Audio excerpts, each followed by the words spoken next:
¿Se escucha ahí? Sí. Bueno.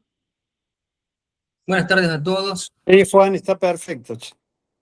Excelente, gracias por conectarse. Vamos a darle inicio a la charla de esta tarde, titulada Dial y Trauma, ¿qué es y cómo prevenirlo?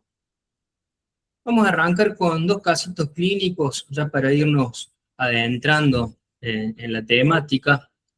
El primer caso hace referencia a un paciente de sexo femenino de 54 años de edad, que tiene como antecedentes de hepatopatía crónica con un grado funcional de Child-Pugh-B y con un diagnóstico reciente de linfoma de Burkitt. Ingresa por un síndrome de lisis tumoral tras el inicio de la quimioterapia citorreductora. Se presenta con oliguria que progresa a anuria, con inapetencia, con vómitos, progresa con deterioro de conciencia y con edema agudo de pulmón. Al laboratorio la paciente está con hiperpotasemia, refractaria al tratamiento médico, con un potasio de 6,8, con una hiperfosfatemia de 9,2 y con insuficiencia renal aguda, estadio AQI3 oligúrica de Cadiv. La paciente es intubada, se comienza con soporte vasopresor y se decide hacer terapia de reemplazo renal continuo, modalidad hemodiafiltración veno-venosa, optando por anticoagulación regional con citrato. Era una paciente que, por sus antecedentes de hepatopatía, había ingresado con alteraciones en la coagulación, por lo cual no era candidato a anticoagulación sistémica y se usó anticoagulación regional. Evolucionan las primeras 48 horas bien, con buen balance de fluidos, se mantiene estable con un adecuado control electrolítico, pero sin embargo el tercer día se observa un deterioro metabólico progresivo. Aparece una acidosis metabólica con anion gap elevado, con un descenso crítico del bicarbonato sérico, con un aumento progresivo de los requerimientos de infusión de calcio sistémico para mantener los niveles de calcio ionizado en rango normal, y se reporta una relación de calcio total y calcio ionizado mayor a 2,5. Por supuesto que el caso era mucho más complejo, pero bueno, ha sido resumido para orientarnos a las complicaciones que nos competen el día de hoy, que son secundarias a la diálisis. No sé si alguien se anima a decir un diagnóstico de lo que puede haber pasado con esta paciente.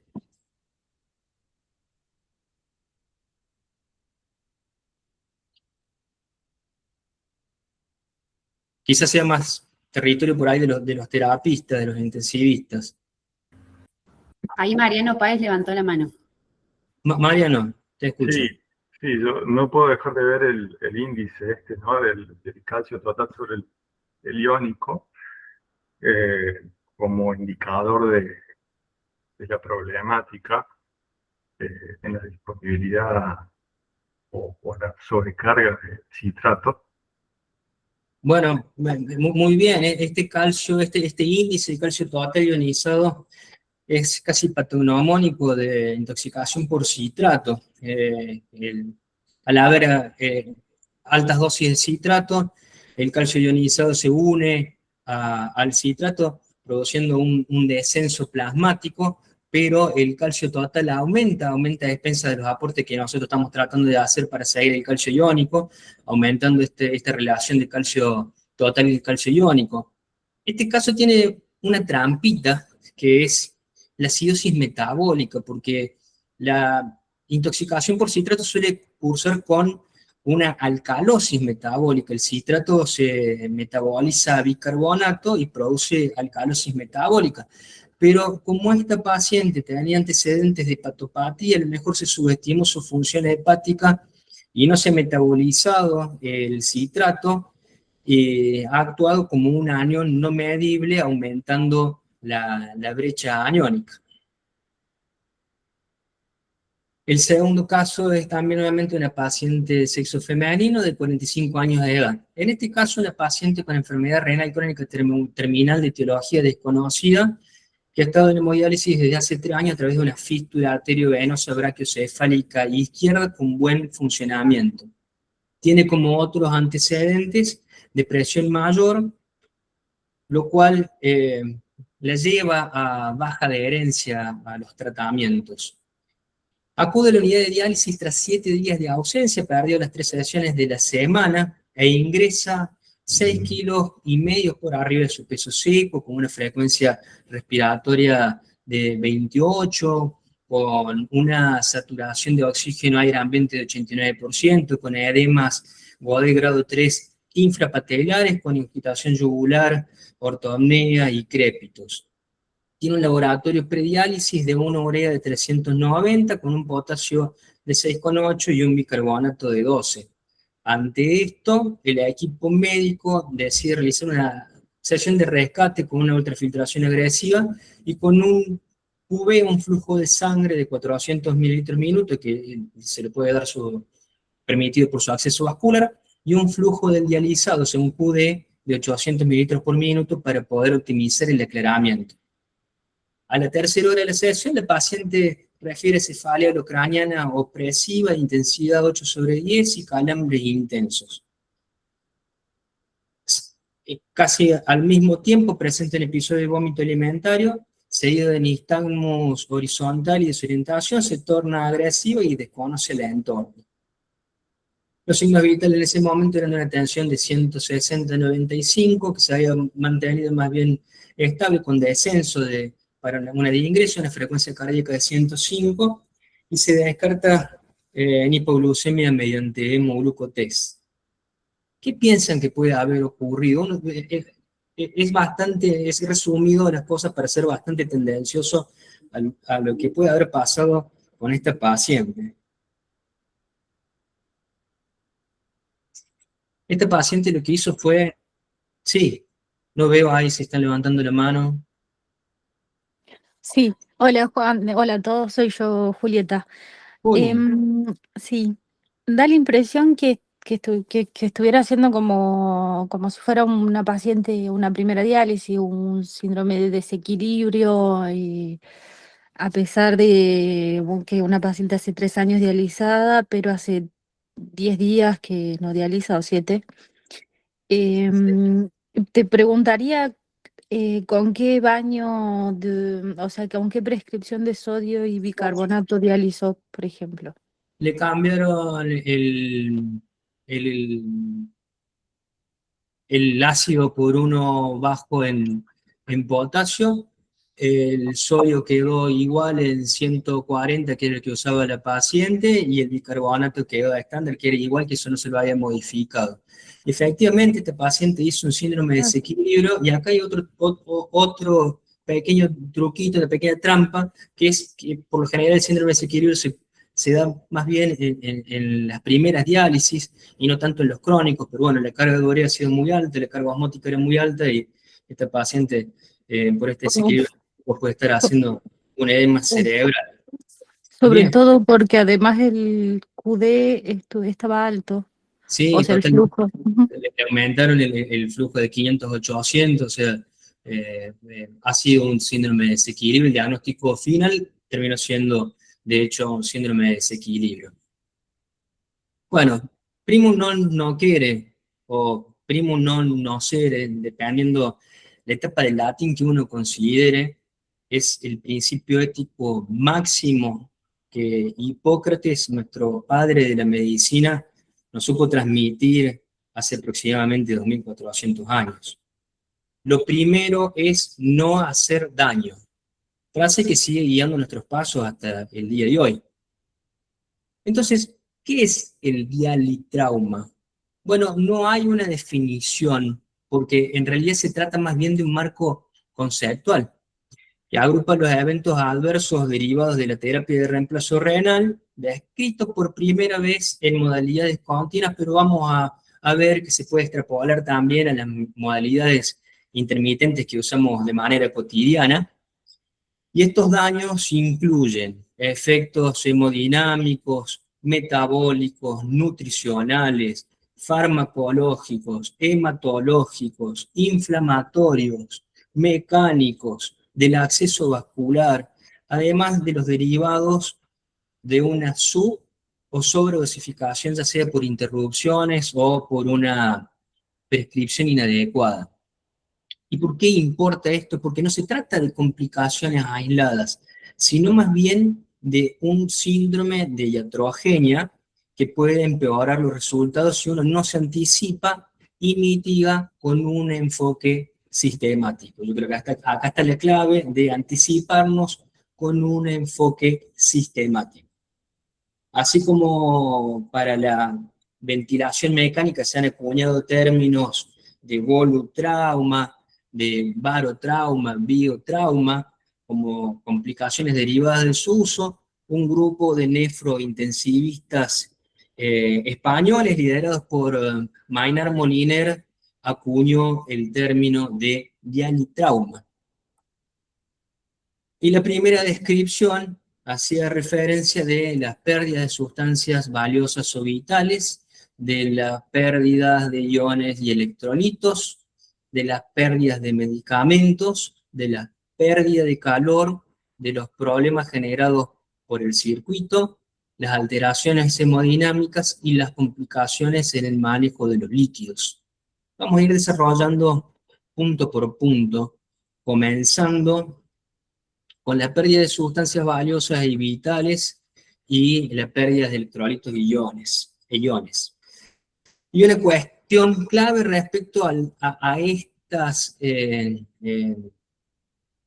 reacciones adversas es comprender que en las terapias hemodialíticas el pasaje de las moléculas a través de la membrana se hace por un transporte no selectivo, el cual, como todos sabemos, no elimina solo las toxinas del plasma, sino que dependiendo de las características operativas, inevitablemente también elimina constituyentes normales de la sangre e incluso algunas sustancias valiosas, y que esta pérdida es dosis dependiente.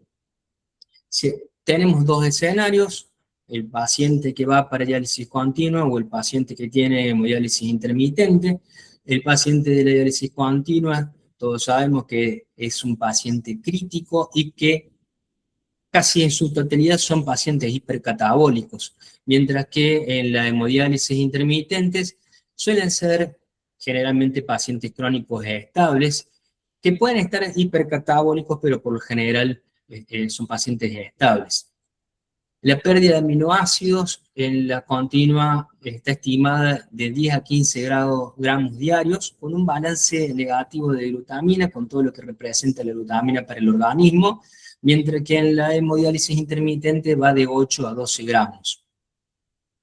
En cuanto a el manejo de la glucosa, sabemos bien que en la hemodiálisis intermitente hay pérdida de la glucosa, salvo que uno utilice dializado líquido de diálisis enriquecido, mientras que en la diálisis continua, al usar grandes volúmenes de reposición, puede haber una ganancia neta de glucosa, por lo cual se recomienda que las soluciones de reposición sean o sin glucosa o con 1 gramo de glucosa por litro. La pérdida de los péptidos suele ser el triple en la continua que en la diálisis intermitente, y esta pérdida aumenta a medida que se aumenta el flujo, y es especialmente importante en los pacientes con flujo alto, definido como flujo alto mayor a 35 mililitros kilo hora, que suele ser el caso típico de los pacientes sépticos. En cuanto al requerimiento proteico, al ser pacientes con hipercatabolismos, los que están conectados a continua, tienen que utilizarse dietas por demás hiperproteicas para poder frenar ese hipercatabolismo, y dependiendo el balance que tenga, y van de 1,5 hasta 2,5 de gramos por kilo por día de proteínas, mientras que en los pacientes en diálisis el requerimiento proteico suele ser normo o apenas moderadamente hiperproteico de 1,2-1,4. Del requerimiento calórico son similares, hay que tener, que van desde los 25 a los 35 kilocalorías por kilogramo por día, y hay que tener en cuenta en la diálisis continua si uno utiliza citrato como anticoagulante, que se suma por cada gramo de citrato 3 kilocalorías.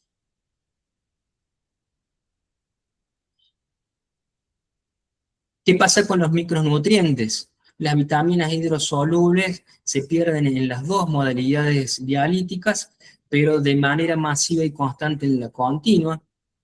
El déficit acá habla de la vitamina C y del complejo B, después vamos a hacer una mención de la vitamina C.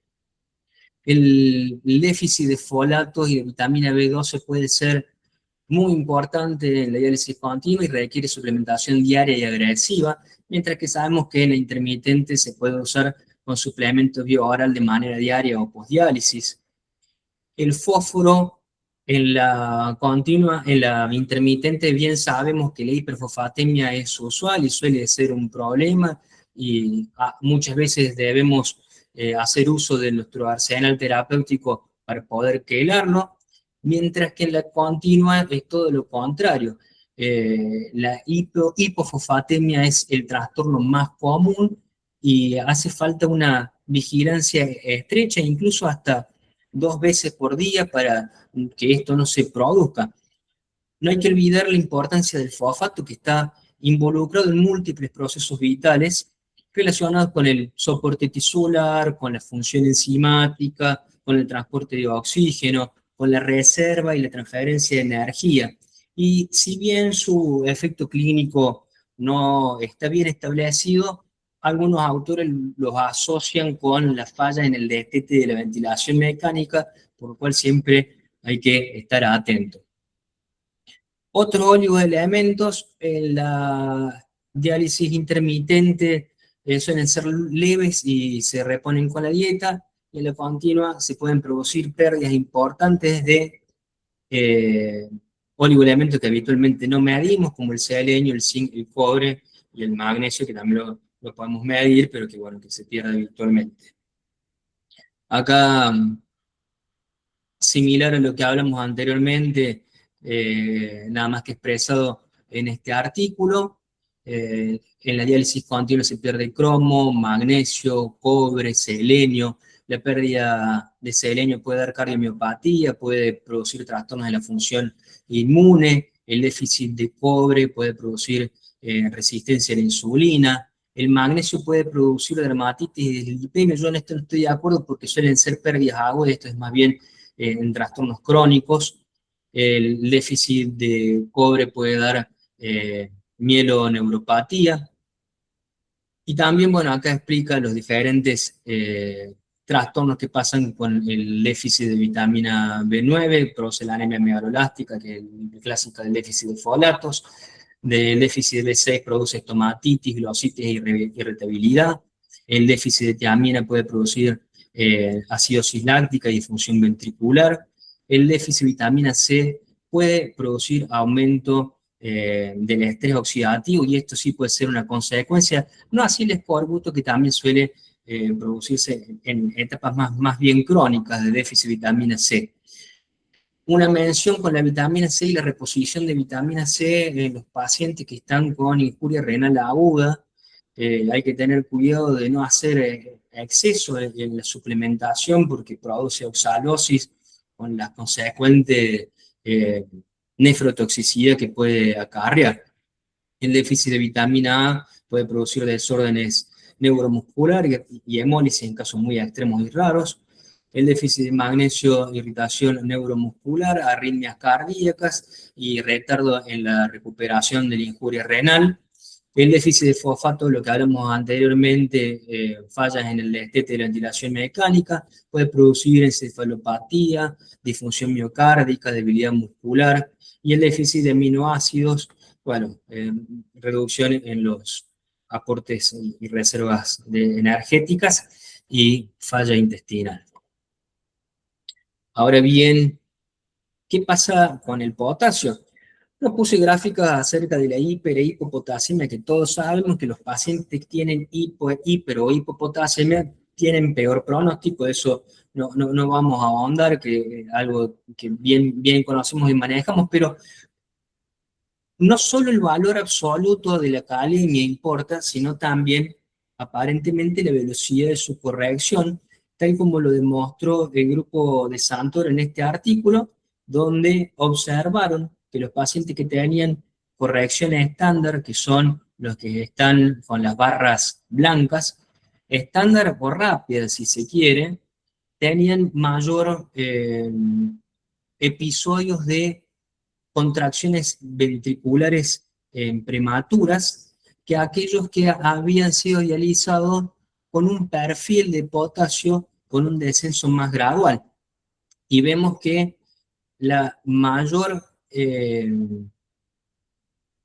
ventana de riesgo se produce alrededor de las 14 horas postdiálisis, donde el grupo de pacientes que habían tenido una rápida reducción de la KLM tenía casi el doble de contracciones ventriculares prematuras que aquellos que habían hecho una corrección de la KLM más gradual, y esto es estadísticamente bien significativo. Esto se cree que la eliminación más suave y gradual del potasio evita los cambios bruscos en el potencial de membrana de los miocardiocitos, lo que genera un efecto protector contra la inestabilidad eléctrica del corazón, que puede ser particularmente relevante en los pacientes que tienen cardiopatía estructural, enfermedad coronaria o insuficiencia cardíaca, en los cuales proporciona un escenario perfecto para que ocurran las arritmias. Hablemos un poco de las pérdidas de medicamentos. ¿De qué depende la pérdida de los medicamentos en las terapias dialíticas basadas en SAT? Depende principalmente de su unión con proteínas plasmáticas. Sabemos bien que las drogas que están unidas en mayor proporción a proteínas plasmáticas no se dializan en pequeñas concentraciones.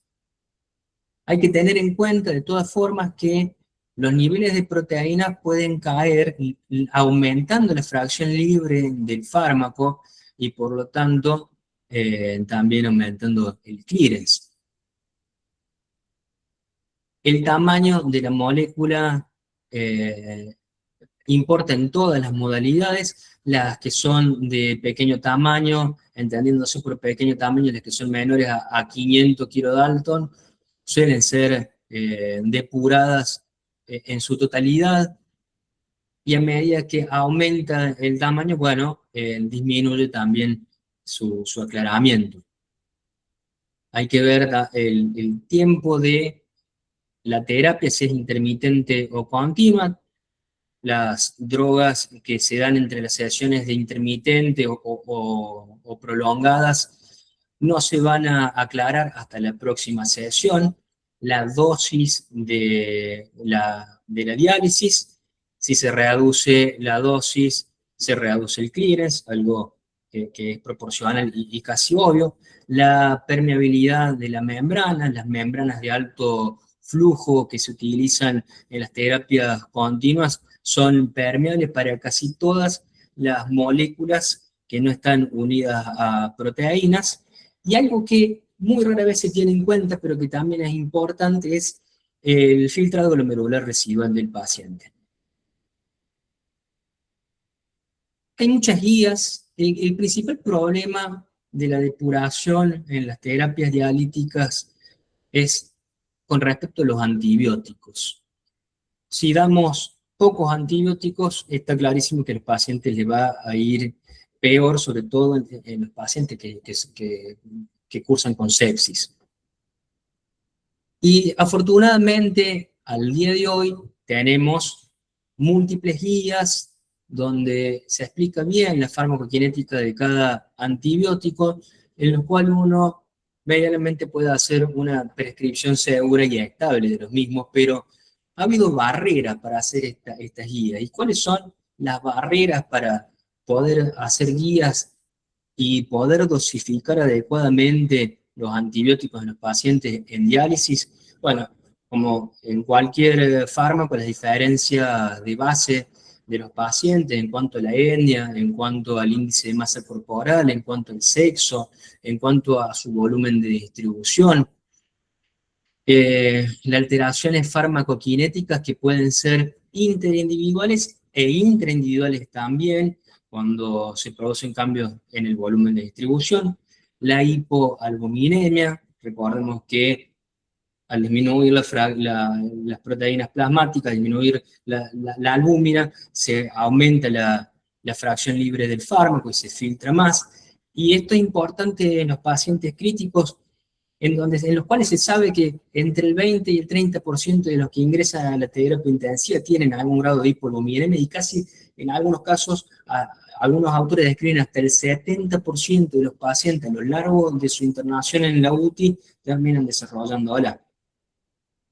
Cambios en el crimen renal, los pacientes pueden empeorar su filtrado o mejorarlo. Los diferentes metabolismos hepáticos, hay inductores acetiladores rápidos, acetiladores lentos, los cambios dinámicos en la situación clínica del paciente, el compromiso de otros órganos, y en cuanto a las terapias dialíticas, la modalidad. Cada modalidad altera la forma en la cual se va a dializar el fármaco, en este caso los antibióticos.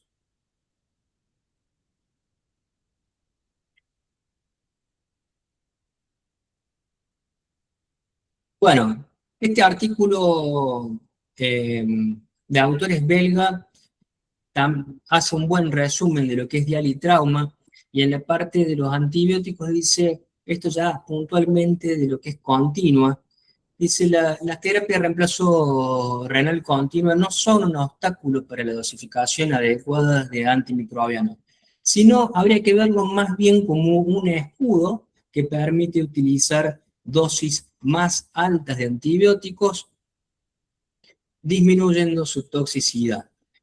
Es cierto que las terapias continuas tenemos un riesgo de infradosificación, eso es bien sabido, y que este riesgo, si no es tenido en cuenta y se produce la infradosificación, tiene un impacto francamente negativo en el pronóstico, pero a su vez, la ventaja que tenemos es que podemos utilizar dosis más altas de antibióticos con margen terapéutico estrecho, como por ejemplo la gentamicina, el colistin, con un menor riesgo de toxicidad.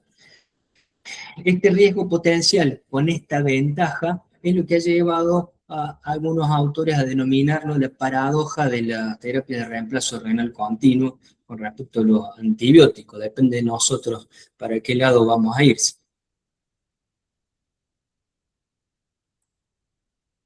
Pérdida de calor. En las terapias intermitentes la pérdida de calor no suele ser un problema porque el tiempo de exposición no es muy prolongado, pero en las terapias continuas puede ser un verdadero dolor de cabeza. En algunos casos la hipotermia es permisiva porque disminuye el metabolismo y hasta puede ser beneficiosa, como por ejemplo en los cuidados post-paro.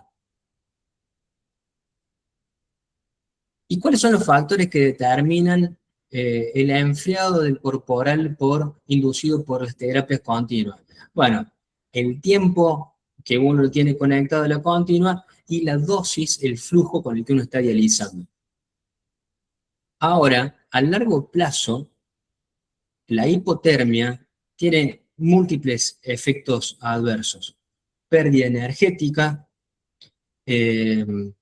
los escalofríos aumentan la demanda de oxígeno, produce vasoconstricción en pacientes que ya están con vasopresores, producen disfunción leucocitaria con alteraciones en la inmunidad, y lo que todos conocemos más frecuentemente son los trastornos en la coagulación. Algo muy similar que lo que ocurre en los politransfundidos cuando uno no tiene el cuidado de calentar los hemoderivados antes de las transfusiones masivas.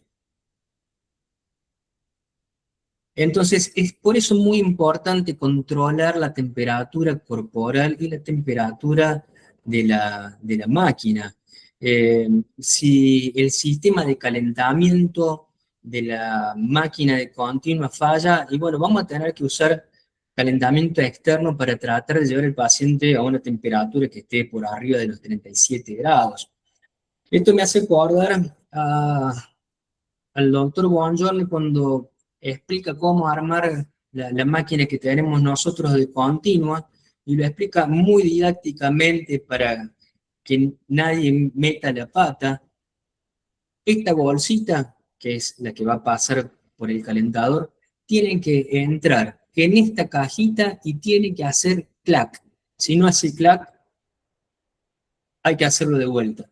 Y fíjense cómo lo explica casi de una manera infantil, pero es muy importante, porque si uno después no cerró bien el calentador, esa bolsa por donde pasa el líquido de restitución, se abre y no se puede cerrar y ya arrancamos mal. Ya después es muy difícil tener una persona 24, 48 horas, 72 horas pasándole un líquido que va a estar a los 30 grados, incluso utilizando calentamientos externos.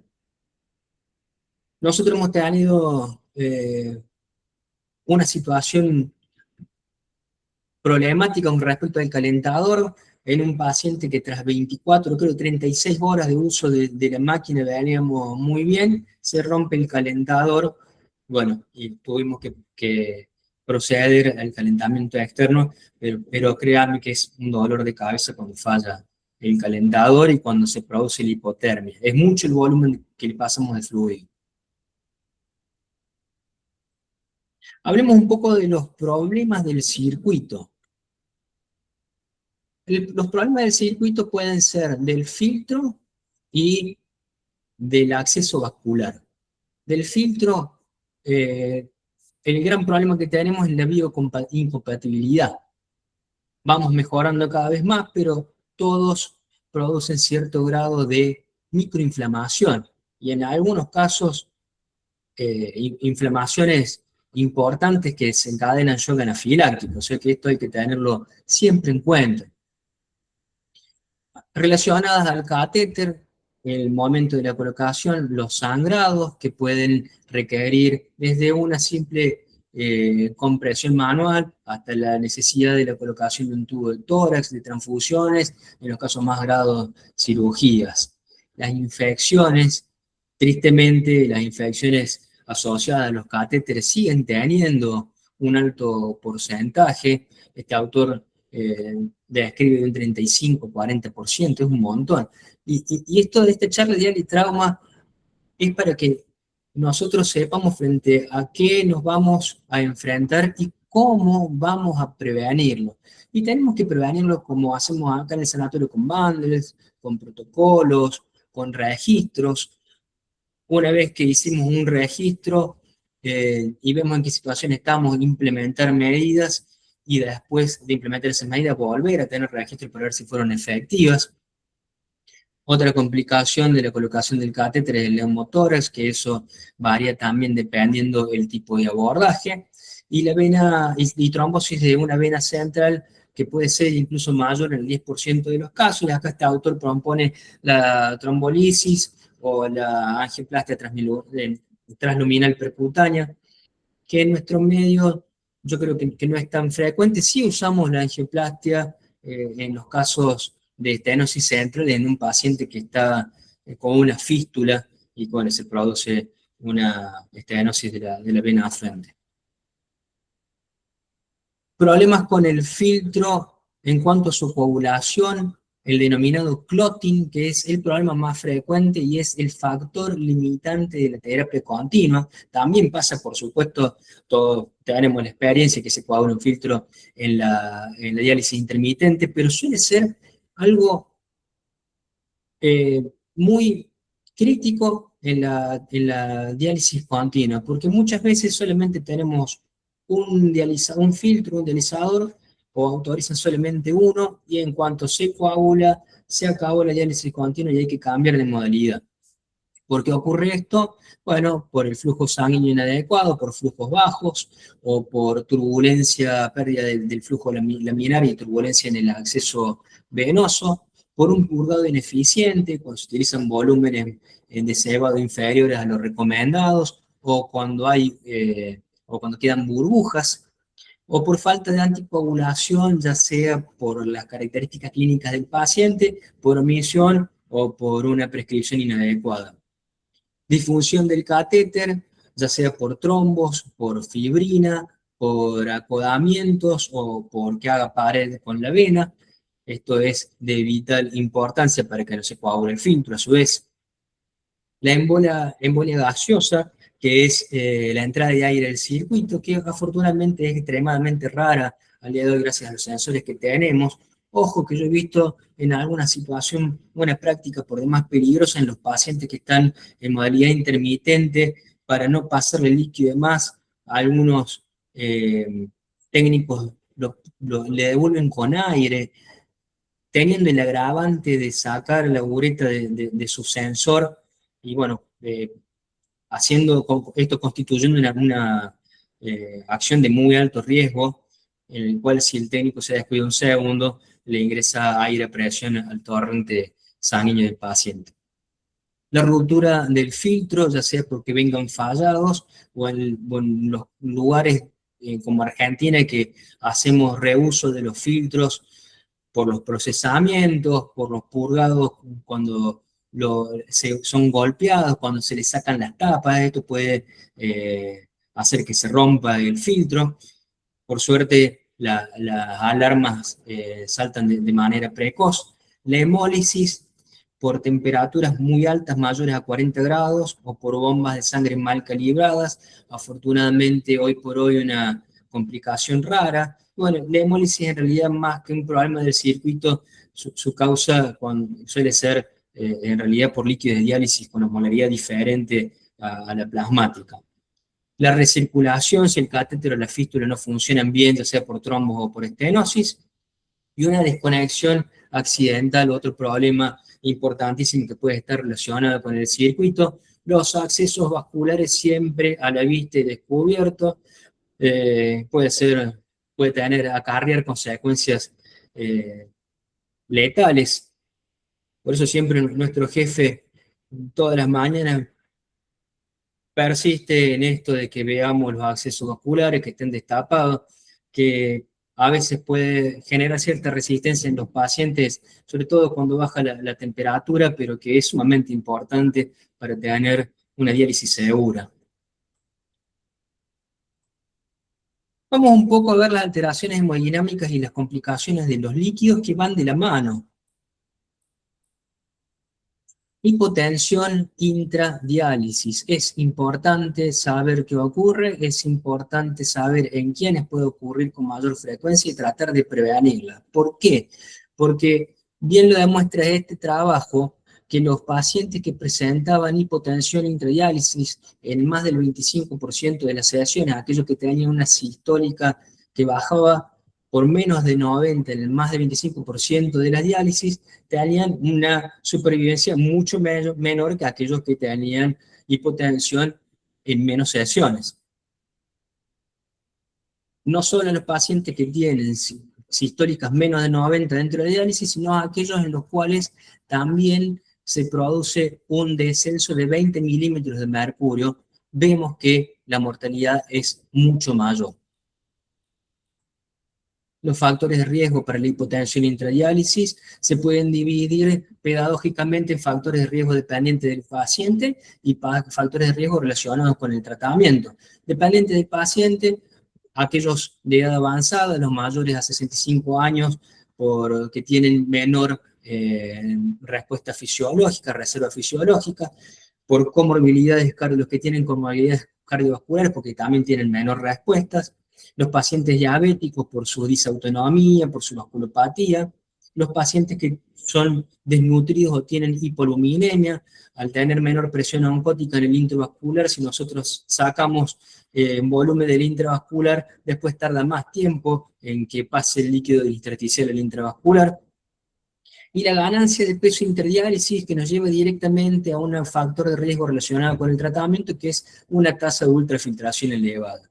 La temperatura del dializado, los vasos se comportan como cualquier material, a mayor temperatura se dilatan, a menor temperatura se contraen. Entonces, bueno, si utilizamos temperaturas altas, podemos aumentar las posibilidades de hipotensión, y a la inversa podemos proteger en cierta medida de la hipotensión en los pacientes disminuyendo la temperatura del baño de diálisis.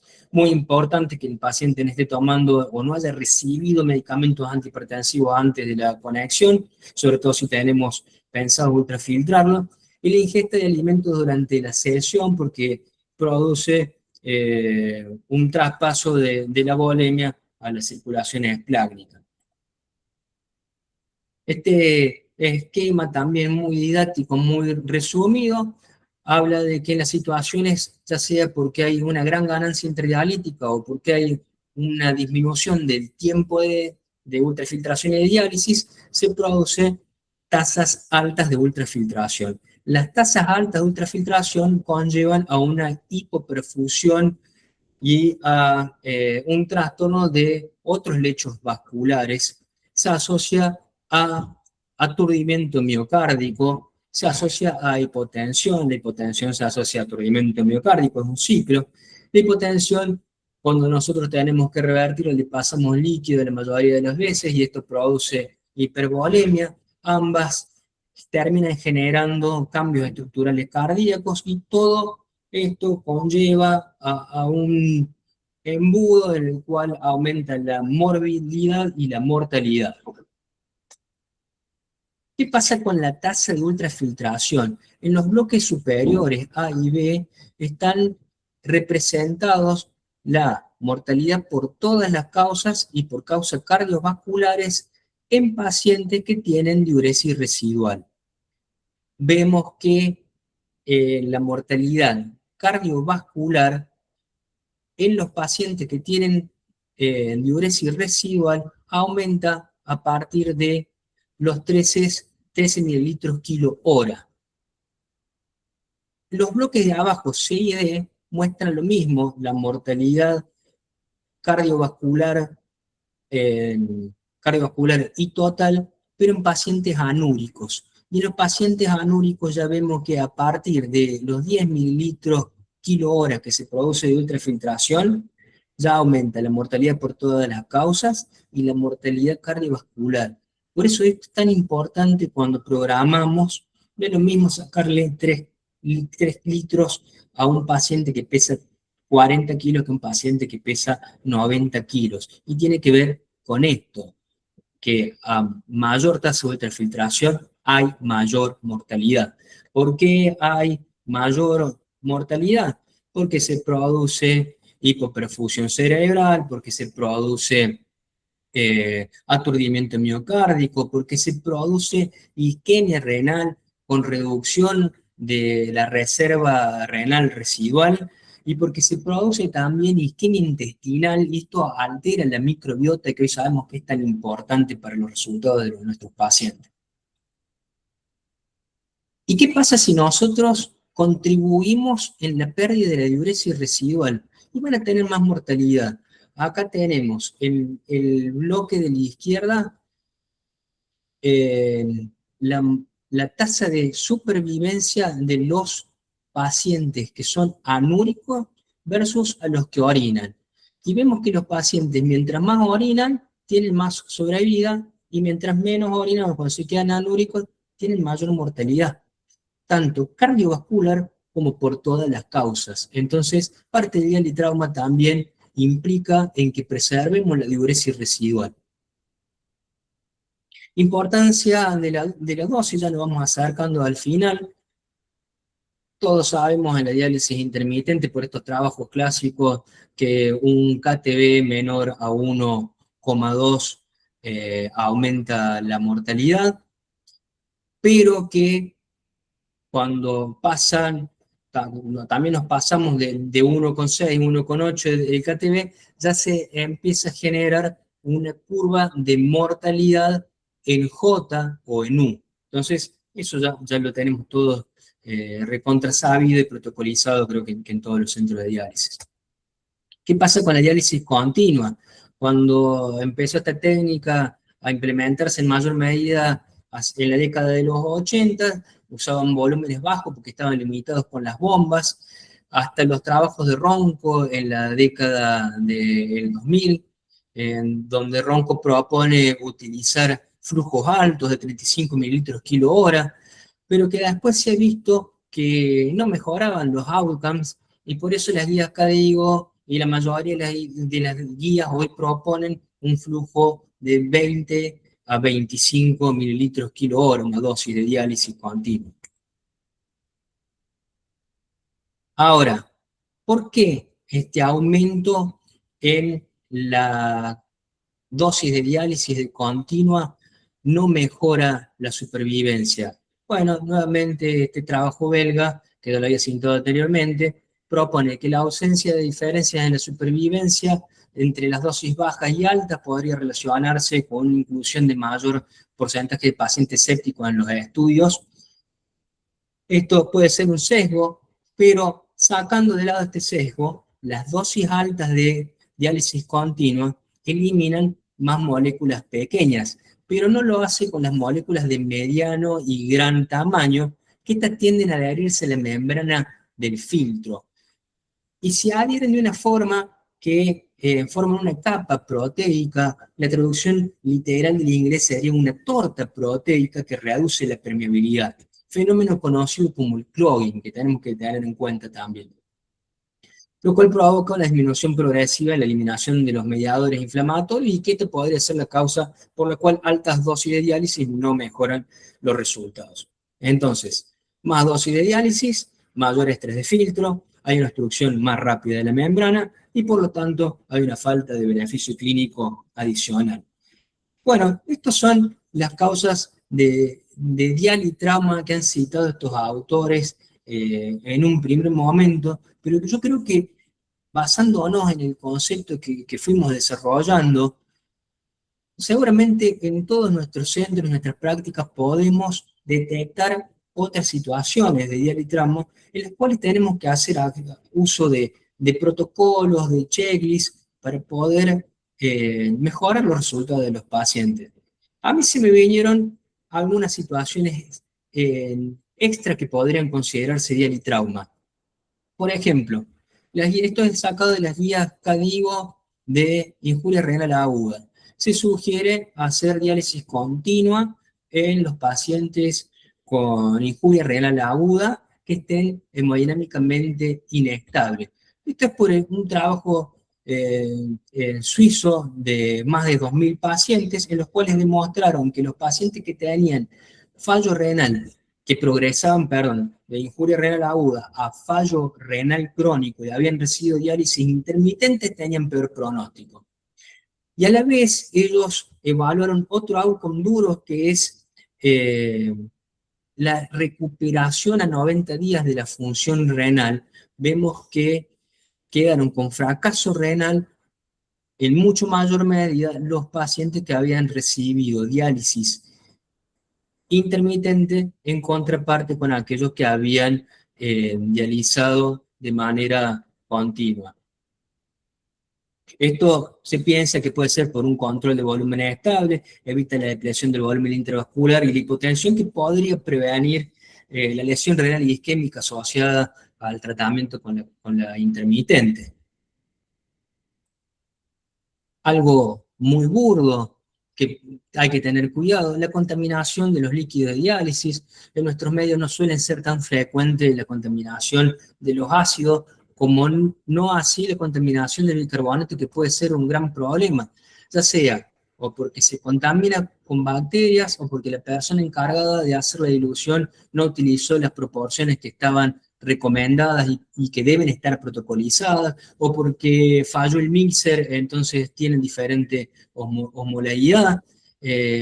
Bueno, esto es algo que hay que tener en cuenta, o porque no se lavó bien el bidón, o porque se dejó un bica de un día para el otro, etcétera. Esto es algo que tenemos que tener en cuenta y que tenemos que prevenir, y creo que estamos la mayoría familiarizados.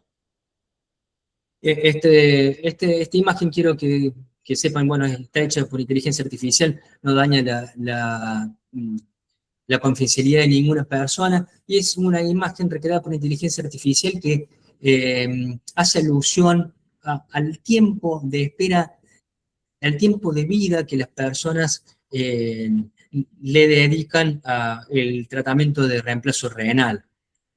Vamos a decir dos palabras. Un cronograma típico de diálisis trisemanal incluyen 30 minutos de traslado, esto en un mundo ideal, la mayoría de las veces siempre suele ser más 15 minutos de preparación, entre que hacen el cebo de la máquina, toman los signos vitales, lo conectan, más 4 horas de sesión, más 30 minutos de cuidado postdiálisis, que hace hemostasia, que le controlan de vuelta los signos vitales, más 30 minutos de regreso a su domicilio o a su residencia.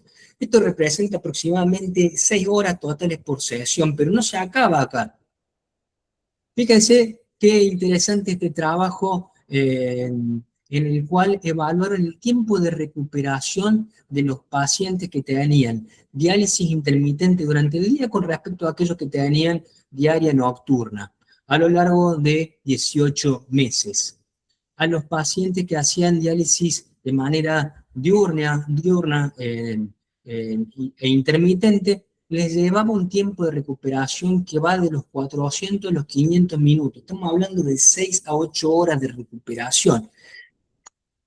Entonces, si el dialitrauma se trata de mejorar la supervivencia, es importante hablar de este concepto que es supervivencia efectiva. Supervivencia efectiva hace alusión a la calidad de vida del paciente y sabemos que nuestro tratamiento representa un costo real que es cierto y cuantificable, que puede consumir más de 16 horas al día de vigilia, 16% de las horas de vigilia de un paciente, a lo cual tenemos que sumarle en promedio 6 horas hasta que se recupere después de cada sesión. Acá hay un pequeño esquema que propone la Sociedad Española de Medicina Crítica acerca de cómo evitar el dialitrauma, que lo hemos ido desarrollando a lo largo de la presentación, pero que está muy bien esquematizado para tenerlo a mano. Y para concluir, los resultados no dependen solo de la eficacia del soporte artificial, sino también de la morbilidad relacionada a los mismos. Así tal cual lo dijo Maynard Molinés cuando describió el dialitrauma. Debemos contrarrestar los daños inherentes de la diálisis como anticipándonos y proponiendo estrategias para minimizarlos. La individualización de la prescripción es crucial, el traje hecho en medida, no todos con el mismo bicarbonato, no todos con el mismo sodio, no todos de la misma ultrafiltración. La estabilidad hemodinámica debe ser una prioridad. Nosotros ultrafiltramos al paciente para corregir su hemodinámica, no para desestabilizarla. Tenemos que tener en cuenta el control metabólico porque hemos visto que tanto el aclaramiento excesivo como el subóptimo puede ser dañino. Y la tecnología nos brinda herramientas, pero es necesaria la vigilancia clínica para garantizar la seguridad del paciente. Y voy a cerrar con una frase que no la dije yo, sino que le dijo Martín Caña, que es un médico excelente, especialista en farmacología clínica, que dijo: prescribir con ciencia, monitorear con conciencia. Bueno, muchas gracias.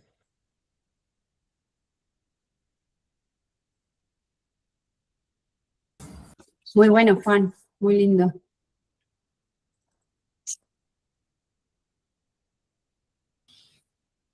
Recién ahora los puedo ver. Muy bueno, Juan. Yo quiero hacer una pregunta. Sí, cómo no. Muy buena la clase, Escuchamos. muy buena, muy buena. Con el caso clínico 1, que es una paciente que, si mal no recuerdo, de sexo femenino con síndrome de lisis tumoral, ¿así es? Que tiene una hipercalemia refractaria con una hiperfosfatemia y le prescriben una terapia lenta continua. ¿Tenía algún tipo de inestabilidad hemodinámica?